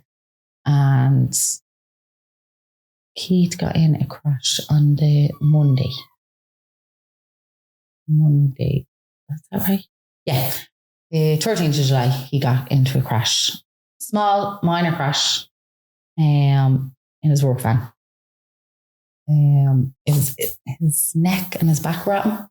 But he went to the hospital and they said he was grand. It was just, he pulled something or something went funny and he was to rest for a week. So he was off work for a week. But that meant he couldn't exercise, which he needed. He couldn't do anything that he kind of needed to do, and he was to rest. And Kieth was go, go, go. So when you have to rest, it's not great. So he was kind of staying in bed, and then we'd go for a walk. But like, he couldn't even walk that much because his back. So he started, and then the whole IUI thing, I think, caught up on him. And not that any reason or anything I'm saying means like is a reason for what happened. There is no why. This is just a series of events that took place. So we got in the crash. We were still injecting, doing the walks, and having lunch together. Like, we were still good. Like, we were still happy. We were very happy. And I was due to go in on the Tuesday to get my last scan before we done the trigger shot. But on the Monday, Kieth died. So I never got to go in on the Tuesday. And we had 2 follicles this time. So it was kind of going better than the last time. But unfortunately, never got to see what would happen. Yeah. Do you want to talk a little bit about it? Yeah. What happened? So that day, do you want the long story or whatever you want to tell? So Monday, he was back in work after being off for the week. He was a bit anxious about going back into work on the Sunday night. We'd went for a walk in St. Anne's. His back was feeling a bit better. Fed the ducks as always. And I had a chat. Like, we were just talking how we were feeling. Like, he was feeling down. So he was telling me nothing struck me as that he was feeling worse than he ever had. And yeah, I didn't think it was anything. Alarm bells didn't go off. So he was anxious about going into work the next day. But with that, then a few more anxieties came up, and he was a bit upset on the Sunday. So we went to bed. He stayed up a bit later, done a meditation. Then he came to bed, and we were just talking. We actually stayed awake later than we normally would, just talking things out and trying to reassure him and, calm him down a bit. So I fell asleep at some stage. I don't even know if he slept, because some nights he wouldn't sleep, and I wouldn't know until I woke up to go for a week, and he'd still be awake at 5, and I'd be like, why didn't you wake me? So I don't know if he ever slept. And then I remember him going out he was getting ready to go to work. And I always woke up with him getting ready to go to work. He wasn't getting sick. So in my head, I was like, oh, that's good. He's not getting sick. So that's a good thing. So he was getting ready. He came in, gave me my kiss that he always did every morning. We said, I love you. And off he went to work. I rolled over, back asleep for another hour and a half. Got up, went to work as normal. I was working from home that week. It was my first day back in the office. Okay. So I was going back into the office, and I never got a text off him. And every day I got a text off Kieth telling me I'm beautiful, how amazing I am, good morning, I hope you have the best day. Or it could just be good morning, love you. Like, you'd always get a lovely good morning message every single morning. Or if he hadn't texted me, I'd text him and I'd get a reply straight away. So we were constantly in contact, like constantly. So I didn't get the message, but I was like, oh, he's obviously just busy. So I got into work, and I was working away in my mind. Like, he wasn't texting back. We were due to go away for our anniversary. Just down the country, like, we couldn't go away because it was cold, but like the hotels were opening up, so we were going down to a hotel. And I was asking him something about that, and no reply. It was like getting later and later, and I was like, this is so unlike him. So I just started getting so worried. And as the day went on, like, more worried, and I was like, I just had a horrible, horrible feeling in the pit of my stomach that I've never had before. And I knew what it was, and I had it, but I was like, no, okay. I was talking to people in work, and they were like, look, his battery's gone. I was like, no. His phone was on the charger last night, and he had his work phone, so I was ringing his work phone. It's like, no answer there, texting him. No. So texting to the 2 family WhatsApp. Anyone heard from Kieth? No, nobody had. So I asked Stephen then to check their lads' WhatsApp. Because Kieth would be like, even if he didn't send you a proper message, it'd be like funny memes or like funny videos, or like Joey get them and just forward them. Yeah. He had it ready to go. Like, like, you wouldn't answer, you wouldn't open them if you were in work, because you wouldn't know what he could send you. I'd be like, don't send me things like that. Like, anyway, so yeah, so nobody had heard from him. Then I was ringing his work phone was turned off. That's a bit weird. Text them. They were delivering, but they weren't being read. the blue ticks weren't, like there was 2 ticks, but they weren't turned blue. So I was ringing his phone, and the next while his phone was turned off, and there was like 1 tick. So the last message that went blue was me saying I love you and I hope your day has gone better than you thought it was. We read that, which I love. So the worry is building. I'm like sweating, talking to one of the girls in work that sat beside me, and I was like, I'm so worried about him that it's not like I just knew what was happening. And like she started crying. And then I was like, yeah, I'm right. Like, I'm right. So instant message my manager. I was like, I have to go. I'd been speaking to her earlier in the day anyway, like telling her that I was worried. So I was like, I just have to go. She's like, right, go. So I don't think I turned an out of office on. I just I didn't even turn it off. I just legged it. I was like, I'm gone. Ran out the door, and Kaylee was outside on Abbey Street in the car. I was like, what are you doing here? She was like, I was coming to get you at work. And I was like, why? And she was like, no, I don't think you should be in work. I just think should we go look for him? I was like, yeah. So I got in the car, and she was like, should we ring the guards at this stage? And I was like, I don't know. Like realistically, it's only been 5 hours, but it was so out of character for him not to be in touch with anyone. So I rang the guards straight away, and I was like, hi, I need to report my husband missing. I haven't heard from him all morning, blah, blah, blah. And they were like, okay, took my name, took Kieth's name, took my number, my address, like all the details. So that was fine. Hung up. We're driving. Katie's like, where do you want to go? I was like, we'll go to Hout. Go to Hout and look for him. Because I had asked Keith before a few times, like I'd ask him if he was having suicidal thoughts in the past. Not all the time, like not regularly, but I would ask him. And if he was, he would tell me. And if he wasn't, he would tell me. One time he did tell me, and he had gone to Hout. So that's why in my head I said, let's go to Hout. So we went to Hout. No, we stopped in St. Anne's on the way, looking around. So he was in a replacement van because of the accident. So I didn't even know what. I knew it was white. I didn't know what the van was. So he worked for Dublin City Council. Right. So I'm like in my head, Dublin City Council van. Yeah. So I saw a Dublin City Council van, but it was the park. Right. Like, so it said park services on it. So I was like, right, that's not him. So then I remember looking for a white van. In my head, it was like a Hi-Ace kind of. Right. But I couldn't tell you what type of van it was. I just knew it was white and that kind of shape. So running around, they got to Hout, and they were doing construction work in Hout. So the amount of white vans that are Hi-Ace kind of shape.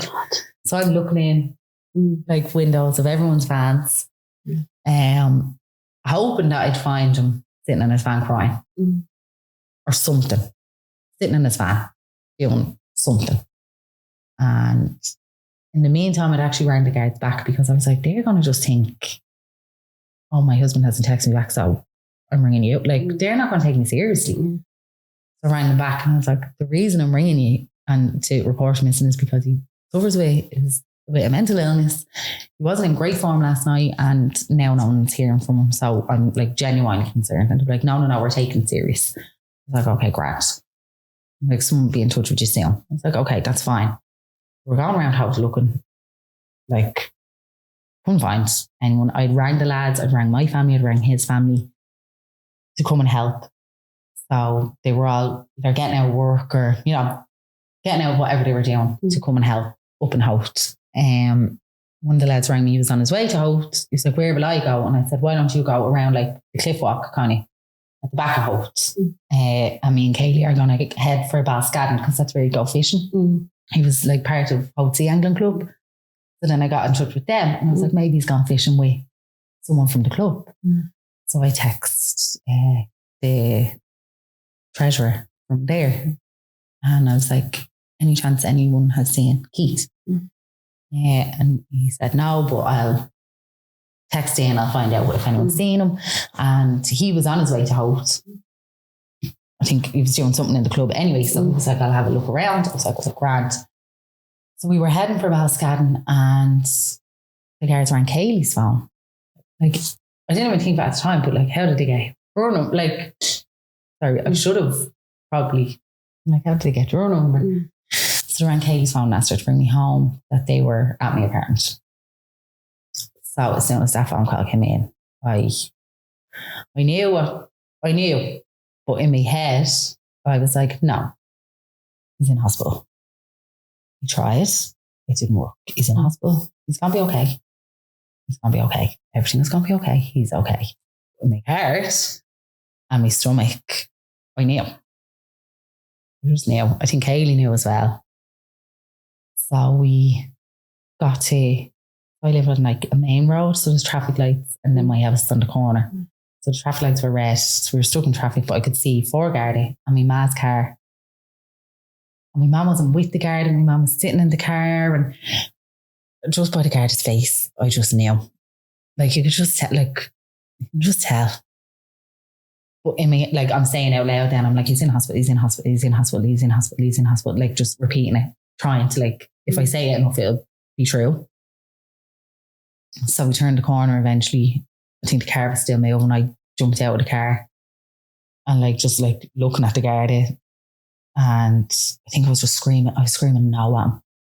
I knew what he was going to tell me and I didn't want him to. So I was like roaring at him. No, no, no. And he just like grabbed me and he was like, I'm so sorry. He's gone. And I just fell. I didn't even get to fall because my mum, my dad, Kaylee and Ing were all there. And like, I didn't even drop. They just 8 arms pulling me up. They were all crying. So my mum and dad and Amy already knew because they got there first. And then me and Kaylee found out obviously then. But it was just, I knew it. And then for them to convert, it was just horrible. I think I shouted at them again. I was like, no.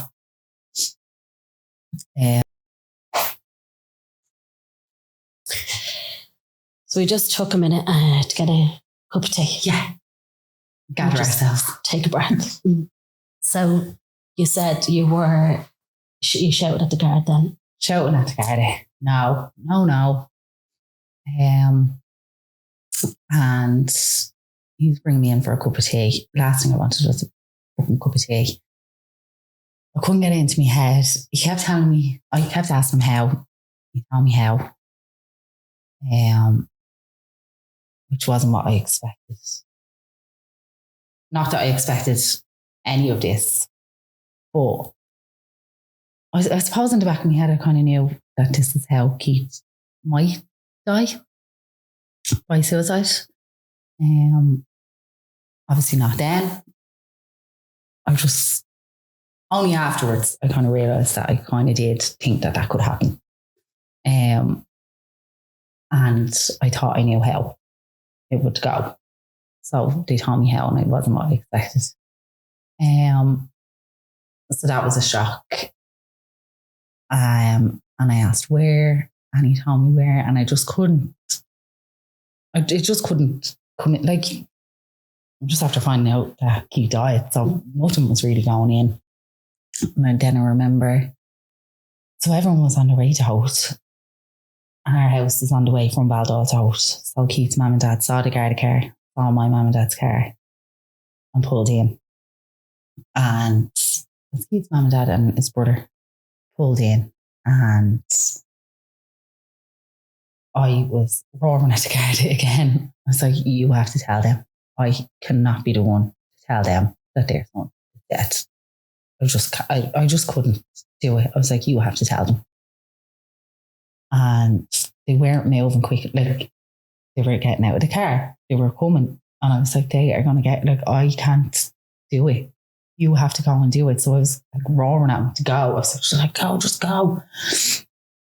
So they went out and they told them, and they fell apart. And Caroline, Kieth's mum, ran back to the car. And I was up out of my chair, ran to her. And she was like, what? And I was like, yeah, he's gone. And the two of us just held each other and cried for what felt like forever. And then we came back in, and the Garda were lovely. They actually were lovely, as much as I was shouting at them. They had found Kieth dead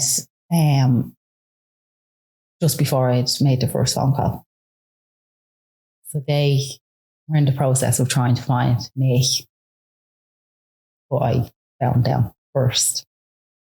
So when I made that second phone call to say this is what, like, they couldn't tell me over the phone, but they knew who it was. He had his wallet on him and his phone. They knew who he was. So they were just trying to actually find me to tell me at that time. So they left then. They were very good. Like, it's not an easy thing that they have to do. And then they have to go about their day after leaving us, and they told us the worst news that we could ever hear, and our lives were destroyed in that minute, and they have to go back to work. Like, that's very hard on them. Like, obviously it's hard on us, but that's a hard job that they have to deal with. And then next of all, I just remember I was like, do I tell people? What do I, like, what happens next? Like, what? So Amy rang. She said, do you want me to ring Paul, one of my best friends? Do you want me to ring Paul? And I was like, yeah, ring Paul. So she rang Paul. She rang Claire, my other best friend, and she rang Siri, my other best friend.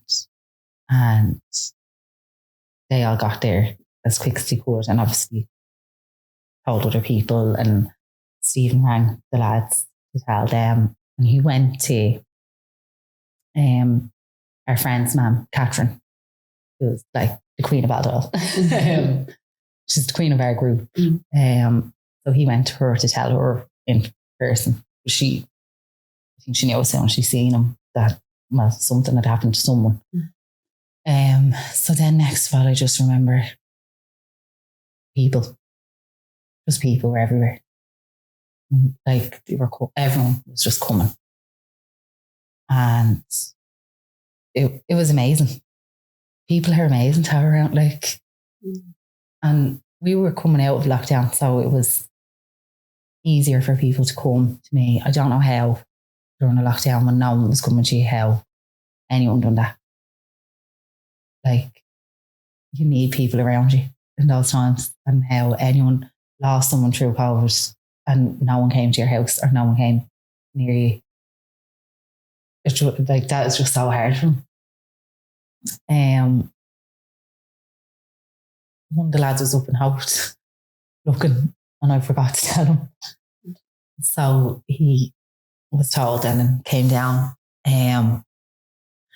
But not as soon, but like that day, so I think I found out at 2:00 that he'd died. And I think, I don't know, a few hours later, I don't know what time, I kind of got this feeling of, okay, he's okay now. Did you? Yeah. I was like, and then I kept saying it to everyone. I was like, he's okay now. He was in so much pain. Like, he just suffered so much. But he fought so hard. Like, he fought so hard every day. But he was at peace then. So I never had any anger towards him, which I'm grateful for. But I think he gave that to me by being so open, and like, he gave all of himself to me, and I gave all of myself to him.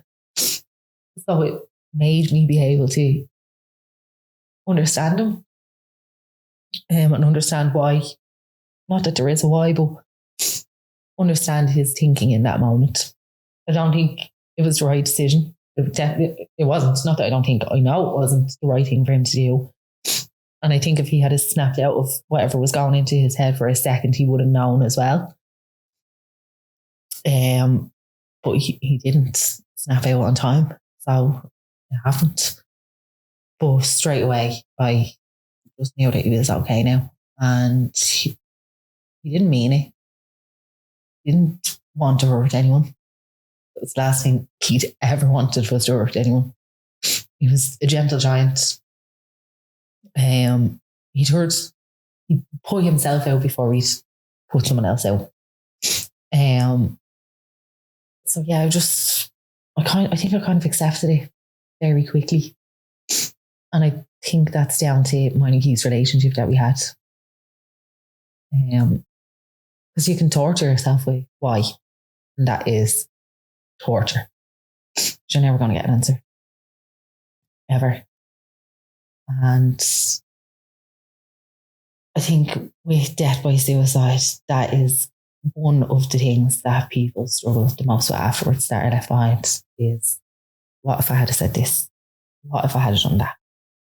Why did he feel that? Why did he think that? Why didn't I ring him in that moment? But sure, he wasn't answering my phone.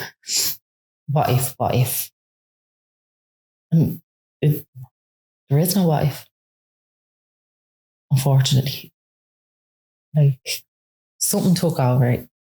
For Kieth, this is what I believe. Everyone is different. Every human on this planet is different and every situation is different. For what I believe with Kieth is something snapped in his brain in that moment, and that's what happened. And it took over, and he was gone. I don't think there was a plan. I know there wasn't a plan.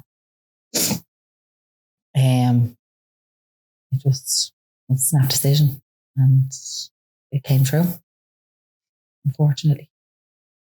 How long ago was that, Fiona?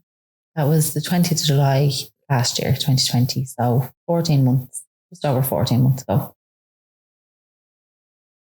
So not too long, but it feels like forever sometimes. And then sometimes it feels like it's 2 weeks ago. Yeah, it's been tough. 14 months. But I'm trying very hard not to do the what ifs. I think I'm getting good at it. Because that is so hard on anyone that's lost. Anyone though, I suppose. Like suicide hits different though. I think so, yeah. I was talking to an organisation, Fossil, Friends of Suicide Loss. And it's like peer-led support group. I done a walk for them for Keith's anniversary to raise money for them. They're brilliant. But I was talking to the founder one day, and he was like, I think it's with suicide because there was an intention. That's why it's a bit different. But I try very much not to focus on that. And only recently, actually, when I was talking to Kathy from Grief Ireland, it was Kieth died. I have to stop focusing on how he died. Because it's not going to change anything. You can't change anything now. So I have to stop focusing on how he died. And just focus on him and the life he led up to that second in time. Because we lived a great life. He lived a great life. We were very happy. And that's the thing with mental illness. People don't realise that you can be happy. And also you have a mental illness. But you can be happy and a happy person. And I think it's changing now. People are seeing it in a different light. Slowly, it's getting there. But people always look for a why. Oh, maybe he had money trouble. No, we didn't have money trouble. We got to the point where we had the deposit for the house and we could get mortgage approved. So there was no money trouble. We were trying the IUI. We were ready for the next step. It was going to happen. We were going to be parents no matter what. You don't need to justify that. No. You don't need to justify anyone. No, I don't. But sometimes I feel a bit defensive for him because I know the stigma around it. I'm very protective of him. Of course. So I want everyone to know, like, he was perfect. Perfectly imperfect, as we always said. Yeah, it's hard. Huge loss. Yeah. Sounds like such a one. And we said we took a break there, but we actually didn't because someone plugged the camera out on us. So I think we know who that was. Yeah. So we're sitting here and all of a sudden the camera plug pulls out just as we're talking about that moment. So we had, I don't know even how to, technical issues. Technical difficulties. Yeah, from a different source, Yeah. And he sounds like such a wonderful person. He was. He really was. He just wasn't well.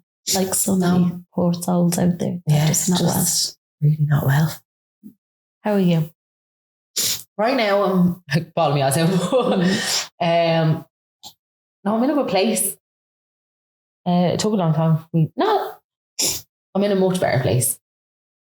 Much better place.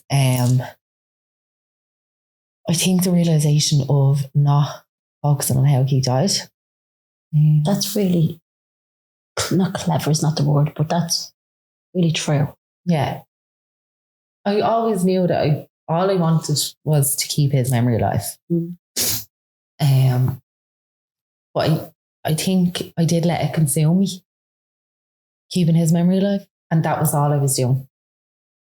I was forgetting that I was still here. Not forgetting I was still here, but with lockdown as well, it was harder to do anything else or focus on anything else. For me, like, not in my head, not because of restrictions around, just my brain wouldn't let me go anywhere else. I didn't want to go anywhere else. I wanted to just focus on keeping his memory alive, and I still do. Of course. But I think now, I don't know, I was going to Greece on that trip. Tell me about it. Brilliant. So you decided that I decided I wanted to go away, and everyone has everything on, which is normal life. People are living, and I don't hold it against them, because if he was still here, I'd be doing the same. And no one could go. So I booked a trip on my own onto a Kentucky trip, which nobody in Ireland knows what it is. But it's basically a group tour, and you book your place on it, and it's rent a crowd. What's the age? 18 to 35. 18 to 35, okay. Yeah, with a bit of leeway on the 35 if you've done one before. Okay. 18 to 35s, you go, you meet, and they tell you where to meet in a hotel. Your hotel's booked for you. All your hotels are booked. Your transport, all you book is your flight. You get yourself to the meeting point, and then after that, you don't have to worry about anything. And there was 24 in my group. The group, like, sizes will differ for every tour and every day. 24 in my group, and you arrive on your own, working it, not knowing what's ahead of you or who's going to be in the group or what's going to happen, and meet this group, and you have a tour manager, and they are everything, and they look after everything for you.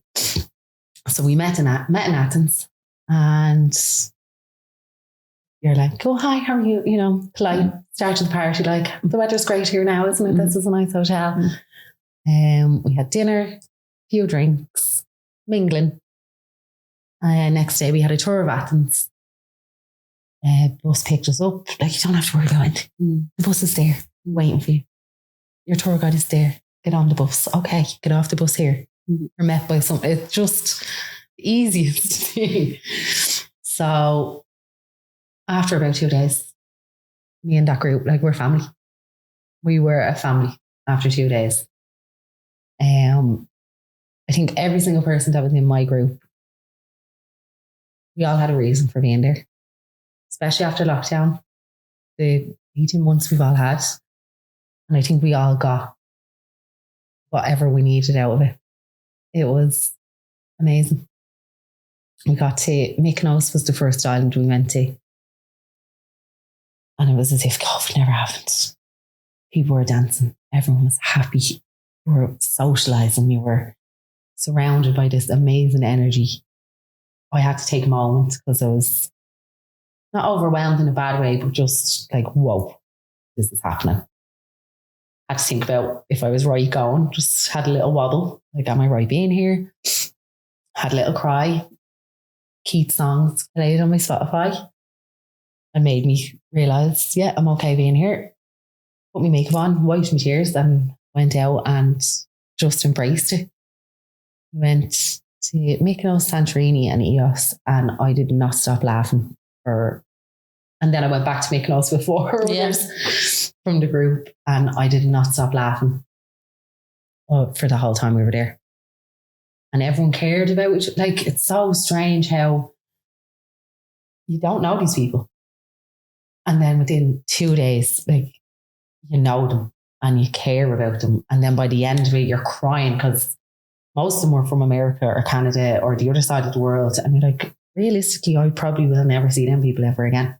And they have no idea. I think they do because I told them all the time. I used to do it every night when we come in. I do a little monologue in the group WhatsApp. Like, so tonight this happened, and blah, blah, and thank you all for being here, and like, locked. But every single one of those people mean so much to me now. I think I just realised that I am still alive, and I still have things that I want to do that I didn't know. I didn't even know I wanted to do them. I probably didn't want to do them until now. And there's things that I'm excited about.